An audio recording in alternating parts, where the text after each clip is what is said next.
And welcome back to the Hot Lap. We're talking all the fallout after the British Grand Prix. The rain had stopped, Lando stopped. Well, to be fair, he probably is still celebrating. Along with Nico Hulkenberg, we were asking what happened to Lewis Hamilton. There may be a particular thing that went wrong during the race. I'll let you decide when we speak about it. Also, Oscar Piastri, that penalty. Yeah, people are still talking about that, sadly.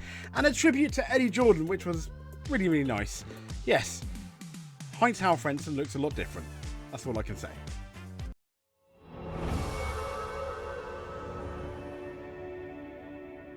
So welcome. Let's be fair. 500,000 people, 500,000 spectators, 500,000 fans at Silverstone over the weekend. Obviously not just the race, but over the 3 days. Well, I want to say 4 days, Thursday as well, but that is absolutely insane. In a good way. So congratulations at Silverstone. And speaking of congratulations, this was Nico Hulkenberg probably this morning when he woke up with his very much Lego trophy. And he had an interesting thing to say about his Lego trophy to Oscar Piastri, which we might be able to get into. But Nico Hulkenberg, I mean, he's been absolutely lit. I know the other day, yesterday, we suggested that yes, he has scored more points over the last few races than a certain Max Verstappen. So the Australian Grand Prix, though, 17th to 7th. Spanish Grand Prix, 15th to 5th. Austrian Grand Prix, 20th to 9th. But the big one, British Grand Prix, 19th to 3rd. Congratulations, Hulkenberg.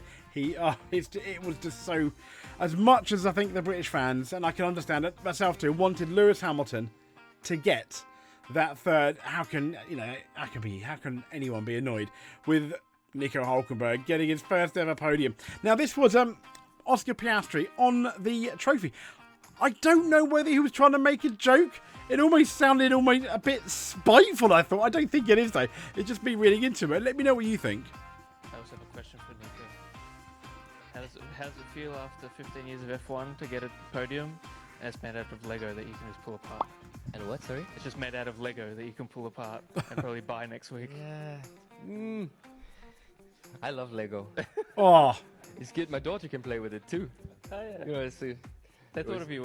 They made it specifically. you always for got to this see the weekend. bright side. But, you know, a bit of silver or gold would have been nice too. But, you know, I won't complain. I mean, I don't understand. Was it? I mean, I love Oscar Piastri. He's one of my favourite drivers. He's been doing amazing this season. Obviously, Silverstone did not go particularly well for him. But is he making a joke? I don't know. I'll play it one more time. What do you guys think? I also have a question for Nico. Question for Nico. How does it feel after 15 years of F1 to get a podium and it's made out of Lego that you can just pull apart? And what, sorry? It's just made out of Lego that you can pull apart. You can pull and probably apart. buy next week. Yeah. I love Lego. It's There good. we My go. daughter can play with it too. Brilliant. I mean, best comeback you can. Whether it is or not, I do feel for Oscar. It was. The penalty wasn't unfair, but I think the 10 seconds was. Is kind of like how I felt it.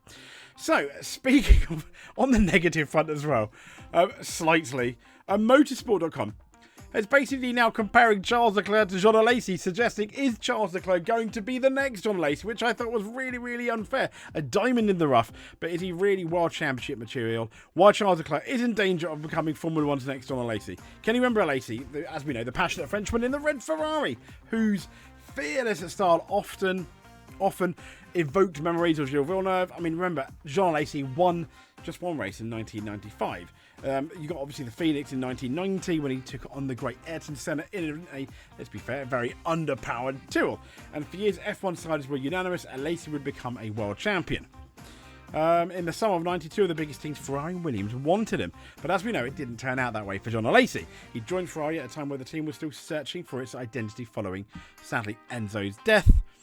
And it really wasn't until Michael Schumacher came along in 96 that it went good. But let's be fair, stunning Ferrari. By the end of his career in 2001, Alesi had just one Grand Prix victory, a stat that doesn't match his natural speed.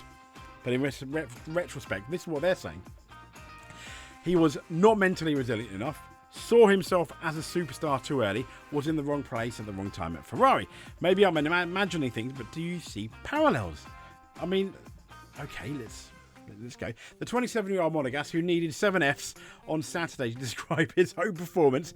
It was quite negative. And it may sound strange, it says, but when Leclerc gets beaten even by Lewis, the alarm bells start ringing. Why? Because Lewis is a 7-time world champion. Okay. Where am I losing to Lewis? I guess a little bit everywhere, he asked during the Silverstone race. Yeah, a little bit everywhere, replied his engineer. And when he was told again, the most time in corners 1, 2, 12 and 13, he just stared in disbelief. How is that possible? I'm already flat out through turns 1 and 2. Okay. Silverstone marked the first weekend where Leclerc genuinely, and this was interesting, seeing the slow of the two Ferrari drivers. Not all the time though. He was quicker than Lewis, I think, in one session. I think it was FP2. And it's no wonder, after all, the old airfield isn't just the home of British motor racing. It's basically Hamilton's living room. Since 2013, as we know, Lewis Hamilton's been absolutely dominant around Silverstone, so it could be an outlier. But they're saying there's reason to believe Silverstone was just a blip. Wasn't just a blip. Ferrari deputy team principal Jerome D'Ambrosio revealed on Friday they said Hamilton had finally come to terms with the fact that he's got to live with a loose rear end at Ferrari, like Leclerc does. Now, instead of fixing it, the momentum shifted. He kind of accepted it and was like, I'm just going to have to drive around it. And Leclerc entered F1 in 2018. By 2025, he'll have completed his 8th season. His 7th with Ferrari. He still has only 8 Grand Prix wins to show for it. The same now as Lando Norris. And he finished 2nd in the championship at 22, 3rd in 24. Respectable achievements, but they're saying too little driver of his talent. But he didn't have the car, really, to do any better. Now at Silverstone, Leclerc finished 14th, nearly lapped. Not much remained of the carefree. In 2025, the standings, Leclerc currently sits, in this year, 5th. With 119 points. Hamilton is behind him, albeit with 103. And I admit I expected Leclerc to be the next multiple champion after Vettel. No, but he hasn't had the car. I think they're being really unfair. But based on Silver, and they said to brush Hamilton aside and send him into retirement, but that hasn't happened. Well, he has shown Hamilton the way most of the time, but it said it now looks like an even fight, which bodes well for Hamilton and not Leclerc. It's been one race. I mean, really, don't get me wrong, raced in Formula 1 for 10 years at Ferrari with a few Grand Prix wins sprinkled in is a major achievement. Leclerc is adored in Italy, not just by the powerful Agnelli family, but also by the Tifosi and at Monza. And I'm sure Alesi, looking back, would say he lived a wonderful, privileged life with a very comfortable bank account. But Leclerc is not Alesi. In karting, he proved he belonged more in the Verstappen league, and it's about time he proved it that and become world champion. That won't be happening in 2025. Imagine if it does. I think the author of this piece has been really unfair to Leclerc. He hasn't had the car. Now, it's Christian Nimmervoll. Okay. The one thing I do think Leclerc is a bit like Lando is he needs to cut out those mistakes, and he needs to get his head right. So yes. Can I see Leclerc being a world champion this year? Not at the moment. And that's just a thing with Leclerc. When it comes to the pressure, he's not particularly great. But he's young enough. And yes, he's quite experienced, but he can learn and he can get better. I mean, look at Lando Norris over the last few races. Look at Monaco, look at Austria, look at Silverstone. He's starting to show he could be a world champion. That's exactly the same that could be said of Charles Leclerc, if now given a decent car. In 2022, too many mistakes. Maybe he wasn't ready. We'll never know because Red Bull, the Red Bull just made their car better and better, seemingly each race. So moving on from that to Hamilton and Verstappen, I thought this was interesting. Both of them waving to each other. Ah, see? I mean, to be fair, Hamilton just did that, but Verstappen gave a proper wave, which was nice. Hamilton barely a wave, yeah. But there we go. Verstappen waving to Lewis after the race. See? They do love each other, I think. So let's get into Piastri's penalty then. I thought the penalty was pretty bad. Yep, you kind of guessed that. And still, when he wanted them to swap positions, I understand why. I can understand why he asked, but it was a really, really silly thing to ask for. I think it made him look silly. Now, in terms of the penalty, a lot of people have compared it to George Russell in Canada. This is from the race on Twitter. Russell in Canada went from 140 to 85, braking force 30 psi, as we mentioned in the other video. Piastri in the UK, 218 kilometers to 52. Braking force almost double, pretty much, minus 0.8, 59.2 psi. I'm pretty sure whether I was surprised Russell didn't get a penalty, but let's be fair, that's definitely why Oscar got a penalty, hands down. But what was interesting is, Christian Horner's come out again. Christian Horner. It was probably more surprising that George didn't get one in Montreal. Well, no, not on that evidence, no, Christian. But he just liked to stick the, sort your car out, Christian. Sort your car. Sort your car out. Yeah, I mean, If he said, I'm surprised George didn't get a penalty, fair. But more surprising that George didn't get a penalty compared to what Piastri did. He's talking absolute trash. Now, this, as you can see here, this is a blind, yeah? We're still talking Silverstone. And I got it kind of wrong. It wasn't the photographer trying to take pictures. I think he was trying to take the blind down to help things, and he hit Lando. So apologies there if I got that completely wrong, which is a very good chance I did. So I'm really sorry. But this is the blind. They're trying to take the blinds down. Why oh why does Silverstone have the blinds up? I don't understand at all. I mean, look, you can see the blinds. No one can see a thing. You can't see. You want to see your drivers. I don't understand. I just don't understand why it's there. Even the person's put absolute joke. Can't even wait to see Hamilton. What harm does it do just to leave pay all this money and you can't even watch the pit lane afterwards? Completely agree. Absolute ridiculous from Silverstone. Sort it out. I mean, bearing in mind, you're looking at what? Race day minimum £200, which is, a significant amount, as you can probably guess. No, a joke. Absolute.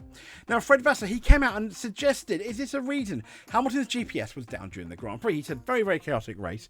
We lost the GPS for Lewis for half the race. We didn't know where he was. It was difficult to manage. Is that why then they brought him in a lap early? I don't think it is, but if it is, that's maybe why he ended up losing that third place to Hulkenberg. If you remember, he was a couple of seconds behind Hulkenberg. By the time he pitted and Hulkenberg pitted, it was almost one lap early. To be fair, Hamilton did make that mistake coming out the pit lane and went off. But the gap had tripled almost. I mean, it was like a good 5, 6, I think up to maybe 7 seconds at one point. So that I can potentially.